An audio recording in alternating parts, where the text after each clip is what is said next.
Setelah mendengar ini, si penjual terkejut, berpikir dalam hati sebenarnya, rumah ini sudah lama dikosongkan. Sudah lama kosong dan tidak ada yang peduli. Mengapa tiba-tiba begitu populer sekarang? Namun, ketika dia berpikir bahwa beberapa pelanggan baru saja membayar uang niat, dia hanya bisa berkata dengan menyesal, "Maaf Pak, lantai atas terakhir sudah ada pelanggan yang membayar uang niat tadi." Tanaka berkata tanpa ragu, "Baru saja membayar setoran niat, jadi saya dapat membayar jumlah penuh sekarang kan?" Penjual itu berkata dengan putus asa, "Tidak Pak, dia berhak membeli terlebih dahulu setelah membayar setoran niat. Jika Anda ingin membelinya, itu tergantung pada apakah dia ingin kembali pada kesepakatan pada akhirnya." Mendengar ini, Tanaka segera bertanya, "Lalu jika dia masih belum bisa mengambil keputusan untuk sementara waktu, berapa lama saya harus menunggunya?" Pramuniaga menjelaskan, dalam keadaan normal, ada prioritas dalam waktu 24 jam setelah membayar uang niat. Hak beli, setelah 24 jam, jika sisa pembayaran belum dilunasi, maka akan dianggap sebagai pengabaian. 24 jam? Tanaka berkata dengan sedikit tertekan, 24 jam terlalu lama, saya harus membelinya hari ini. Pramuniaga itu juga sedikit malu untuk beberapa saat, jadi dia berkata, "Pak, tipe apartemen kita bukan satu-satunya yang tersisa. Kami masih memiliki 8 apartemen di gedung itu yang belum terjual. Sama saja, tetapi lantai dan lokasinya berbeda.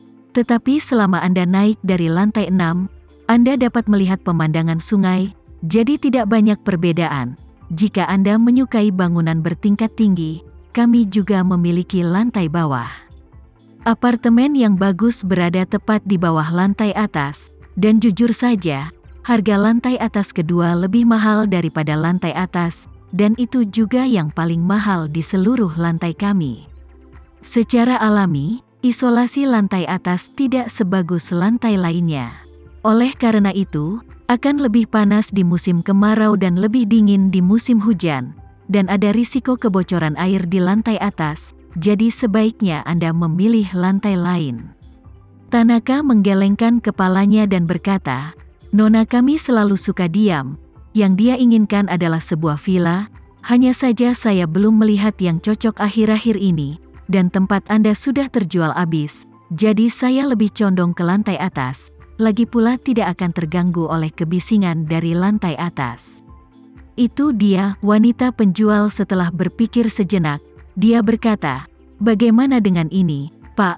Tolong tunggu sebentar, wanita itu akan segera melihat apartemennya, jika dia masih tidak yakin kapan dia akan kembali. Saya akan menekan pengawas untuk membuatnya mempersingkat waktu pertimbangannya. Jika Anda dapat membayar jumlah penuh hari ini, jika pihak lain ragu-ragu untuk mengambil keputusan, itu sangat tidak baik. Saya akan bertanya kepadanya apakah dia dapat menanggung biaya ganti rugi. Kerugian likuidasi kami tidak tinggi, hanya berniat 10% dari emas, hanya 200 juta. Tanaka berkata tanpa ragu, "Kalau begitu jangan repot-repot, jual langsung ke saya akan membayar ganti rugi, dan saya akan membayar 2 kali lipat, sehingga wanita itu akan puas." Pramuniaga itu terkejut, dan dia bahkan lebih bingung, keduanya adalah pelanggan peri yang aneh. Yang satu akan memesan apartemen tanpa melihat apartemennya, dan yang lainnya tidak akan melihatnya sama sekali. Telah menjual apartemen selama bertahun-tahun, saya belum pernah melihat klien yang begitu lugas. Kali ini, 2 dari mereka datang ke sini.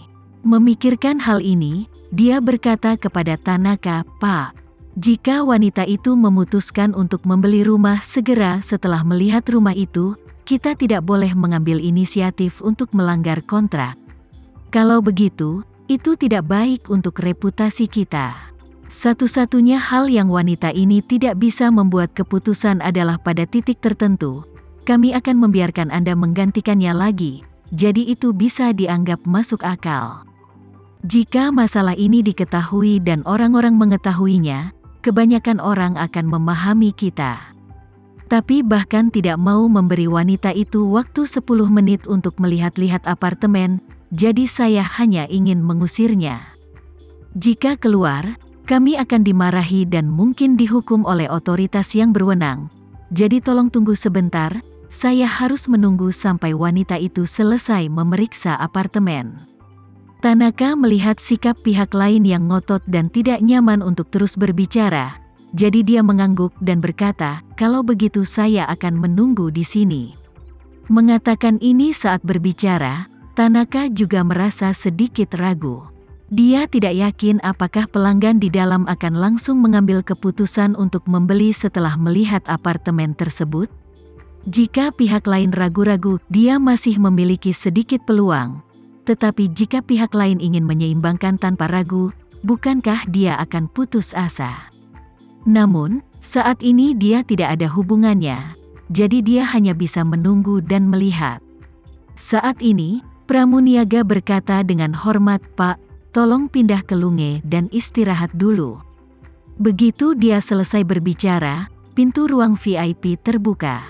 Jemima, yang membayar biaya niat dan hanya menandatangani perjanjian niat, keluar bersama Big Lely dan eksekutif penjualan. Saat direktur penjualan melihat penjual menerima Tanaka, dia berkata, "Tolong minta petugas untuk menyiapkan kendaraan. Saya akan membawa 2 tamu terhormat ini ke gedung No. 1 untuk melihat apartemen." Penjual itu mengangguk ringan. Dia mengangguk, menatap Tanaka, dan ingin berbicara dengan atasannya, tetapi ketika dia berpikir bahwa Jemima ada tepat di depannya, dia menelan kembali kata-kata itu. Dia baru saja akan menelepon departemen pramutamu ketika Tanaka melihat Jemima dan menyapanya, dan berkata, "Hai, Nona, apakah Anda tertarik untuk membeli apartemen lantai datar di lantai paling atas itu?" Jemima sedikit terkejut dan bertanya melihat pihak lain dengan waspada. Dia mengerutkan kening dan bertanya, "Ada apa?"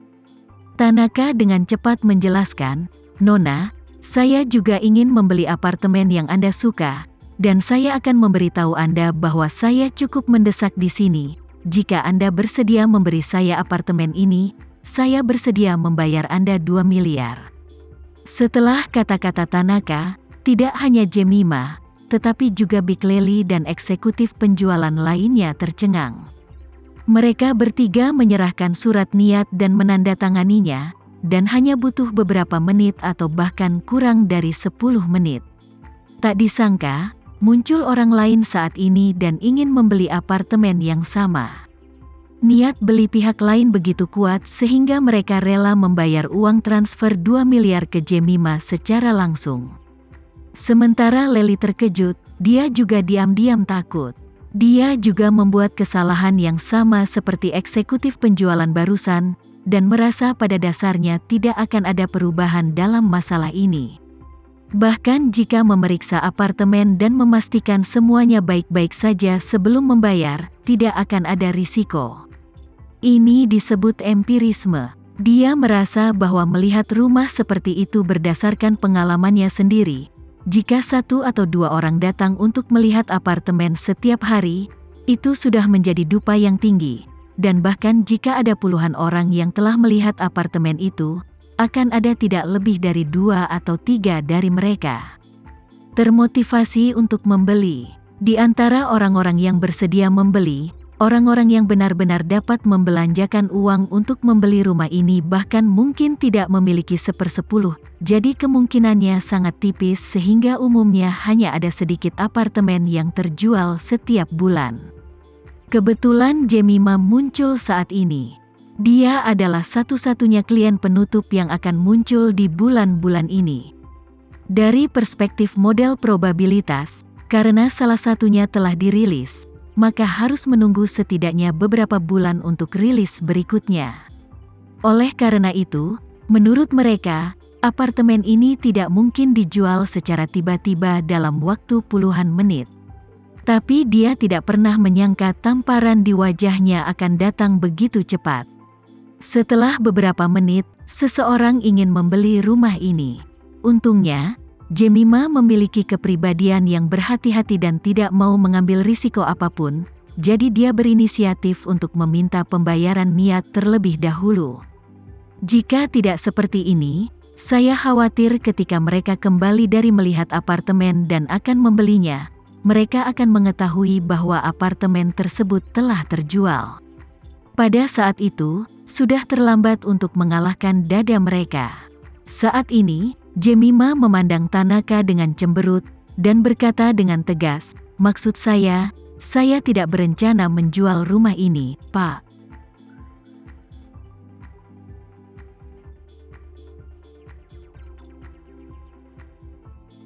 Sekian dulu ya video kali ini, kita lanjutkan lagi videonya di lain waktu.